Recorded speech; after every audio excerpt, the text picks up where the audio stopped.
My name is Kareem El-Ghayesh. I am the owner of KG BBQ in Austin, and today I'm making our perfect version of the smoked pork ribs. KG BBQ is the perfect marriage of Egyptian street food and Texas barbecue.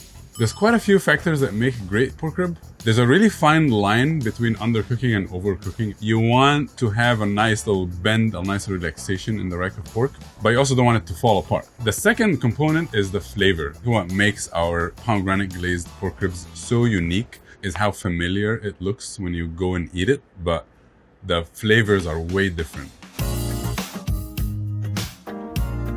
This is the rack of pork ribs. I like to look at two things. The marbling is number one. So the marbling is the intramuscular fats that you see inside the fibers of the meat, and that really just gives you an edge. You start with a product that is just going to be more juicy than any other product. The second thing is the size and the thickness of the rack. I like to cook, the thicker, bigger racks. They do tend to take a little bit longer time, but they're more forgiving when you cook them. The first thing I'm going to do is just open this up and get it trimmed. I want to start with my 6-inch boning knife. This is the most common knife that I use. I like to use a honing steel to kind of keep the blade aligned. It makes it feel a lot sharper. I have a meat hand and a clean hand.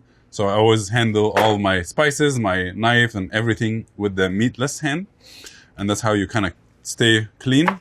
The reason why we trim proteins is they're not necessarily shaped in the way that they would cook the most evenly. We just kind of want to trim off the excess parts and remove the breastbone. One of my favorite butcher terms is that you want to make the ribs knifeable. Knifeable means that you can cut through it with a knife. There's a lot of super thin edges here. I just want to come in and square it off. I do the same thing when I'm smoking racks of lamb as well. Let's talk about the membrane here. If your rack is undercooked, the membrane will be tough and it's not going to be a pleasant bite or chew. But if your rack is overcooked, the membrane, in fact, helps keep it together. But if you cook it perfectly, you're not going to worry about it. I'm going to remove the membrane and just show you how to do it. So you want to get a paper towel. So I'm going to come in with this. Now this rack is ready to season. You need two components to make your rack of pork ribs. Number one is the rub, two is the sauce. Now we're gonna make our spice rub. We're gonna start by combining our ingredients. You wanna use kosher salt and you wanna use pre-ground coarse black pepper. The reason why we use coarse spices is to create the crispy bark. If you use finer spices, the salt will start to pull out the moisture and dissolve all the spices, and it's gonna have more of a shiny, glossy finish. It's not gonna have this rigid texture to it. Granulated garlic. This SPG, salt, pepper, garlic, very common in the barbecue world. To make my rub a little bit more unique, I like to add a little bit of Greek oregano. I like to use the more coarse grind on the oregano. For the unique ingredients that go and make this pork ribs more of a staple, and this is really what surprises people, we add ground coriander. Coriander is a very common spice in Egyptian cuisine. Last but not least is ground sumac. Sumac is a dried berry native to the Middle East. We have sumac here in Texas, but I don't advise that you eat it because sometimes it's poisonous. I learned that recently. This will add a little bit of tanginess and a little bit of sour zestiness to the rack of pork ribs, which is super unique. You don't really see that. Every pork rib that you get in Texas or in the barbecue world is very much on the sweet forward. We're gonna go in and mix this spice rub, which I highly recommend to let the rack sit in the rub for a little bit. And the nice thing about letting it sit in the rub is that you're pulling out the moisture surface and that is evaporating, and you're gonna have a drier surface, which means a crispier bark. Now we'll make the pomegranate barbecue sauce. Another main reason why our ribs are special. I love the kind of messy rib. It's like, you don't really eat a good rib if you're not licking your fingers after that. Here in Central Texas, we do a ketchup-based sauce, which is my preferred style as well. So we're gonna start with a base of ketchup. To that, we're gonna add pomegranate juice. It's an antioxidant. I love drinking it at home with sparkling water. I love putting it in cocktails. It has this beautiful tartness to it. We have kosher salt. We have granulated onion, granulated garlic, also more sumac. We have cumin and cinnamon. Now for a little bit of heat, we're gonna add a little bit of sriracha. Now we're gonna add Worcestershire sauce. I hope I said it right this time. Dijon mustard, brown sugar. We got black pepper. We have apple cider vinegar. A lot of these ingredients you see in classic Texas-style barbecue sauces. Last but not least is the pomegranate molasses. Pomegranate molasses is not just straight up sweet sugar. It does add sweetness, but it gives you this nice balance of tangy as well. We're just gonna mix it and let it kind of come up to a simmer. I really don't wanna cook it that much. I just want all the ingredients to combine and come together. Simmer it for about 5 to 10 minutes and it should be all done. When we're smoking barbecue, we always like to use a binder or a slather. It's more commonly referred to as a slather here in Texas. It's pretty much an adhesive. You're adding a layer of a sauce or something that is moist to help your dry rub to stick. I do actually like to use sriracha. It adds a heat, adds flavor, adds color to the pork ribs, which is more required when you're cooking pork compared to lamb or beef. You can just get away with salting a ribeye or salting a lamb chop. But if you just salt a pork chop, it's not going to be as good. And that is why I chose to use a little bit of more of a flavor in my slather. Now we're going to go in with the spice rub. I'm using one of these classic shakers. They're great for spice rubs. When you are seasoning with this shaker, it's a lot more even than using your hand. And as you pick it up, you can see nothing falls down of it. It's really because of that slather, because of the adhesive that we applied to it. Flip and repeat what we've done. And it's all ready. I highly recommend that you let this sit for a few hours in your fridge. If you smoke something that is cold, you allow for more time for bark development, for smoke absorption. Smoke, in fact, adheres better to surfaces that are cold. Now we're out here at the smoker trailer. And before I put the pork ribs on the smoker, I just want to make sure my fire is going well. So open here, we use post oak. It's a blessing of Central Texas. It's in high abundance. Kind of break down my fire and reset it. First of all, you want to pick the right wood. It should be hardwood. It should be seasoned. That means it should have been cut and sat for at least a year. So it's nice and dry. And when you throw it in, you want to see it burning. You want to see flames just like that. If you put in wood that is too green or too wet or not seasoned yet, it's going to become extremely smoky. It's not going to combust. It's not going to burn. We're looking to smoke at about 250 to 275. We do tend to cook on the higher end, 275 more, because we have one smoker at this point and we cook kind of everything on it. And we open and close all the time, so we try to keep it hot. This is a 1,000-gallon propane tank that has been recycled and welded to another tank that is the firebox. And over here we have the smokestack or the chimney. And these are the main three components that you see in any smoker. We're gonna go ahead and open this door right here.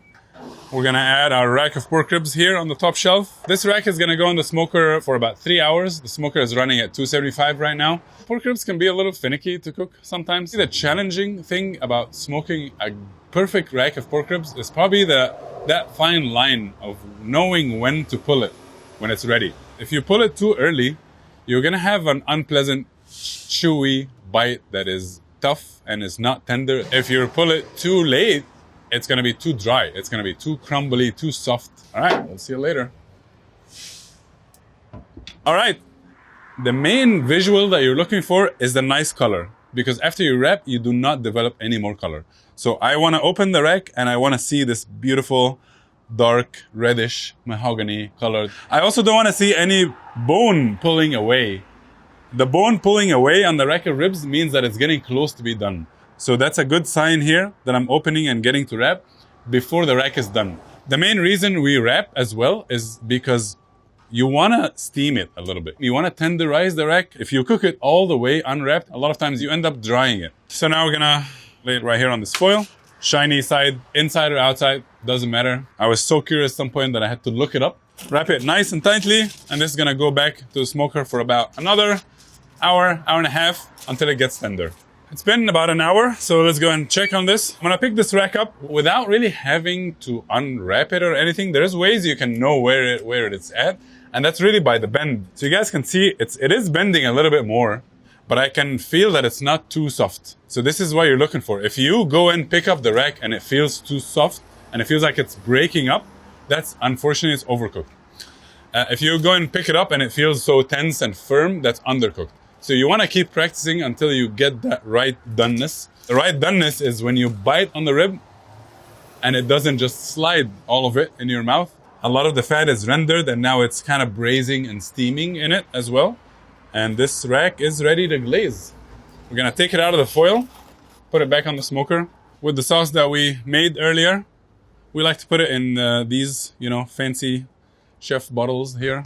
You can have a brush or something on here, but I like to glaze on the heavier side and just make sure everything is nice and coated. This sauce is a little bit thin in consistency by design to make it also work as a glaze. You can see how it looks like now.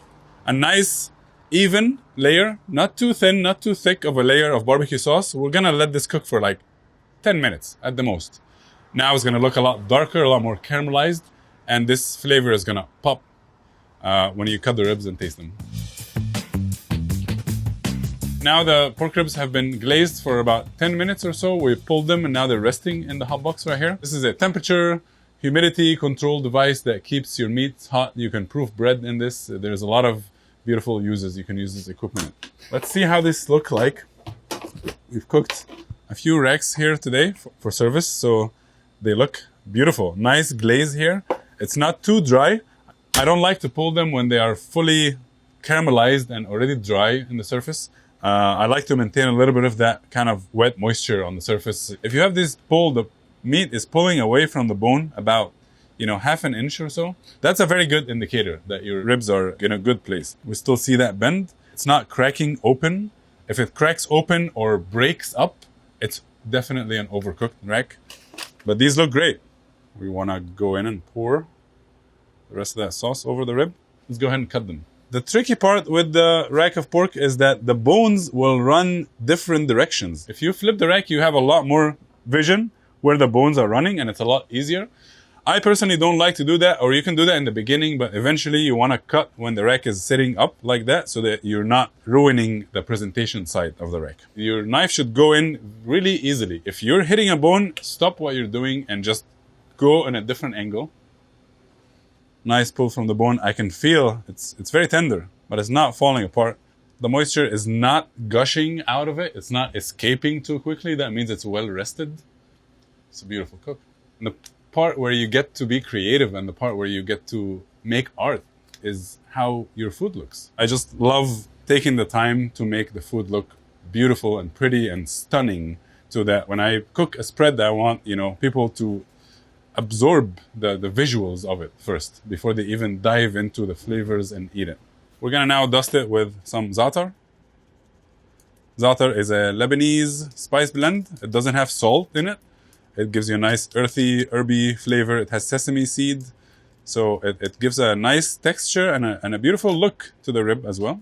That's also one of the reasons why I like my rib to kind of have this moist surface, so that the za'atar can stick on it. And there's a little bit of the barbecue sauce that we made earlier for dipping.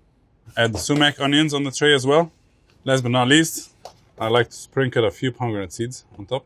I like to treat the people that order big trays with some nice little flags, only at KG BBQ, where Egypt meets Texas. So I'm gonna give this a try. Beautiful. It comes right off the bone. It's not overcooked. It's not too dry. Nice tang. Cheers, y'all. Come see me in Austin and get some Egyptian barbecue.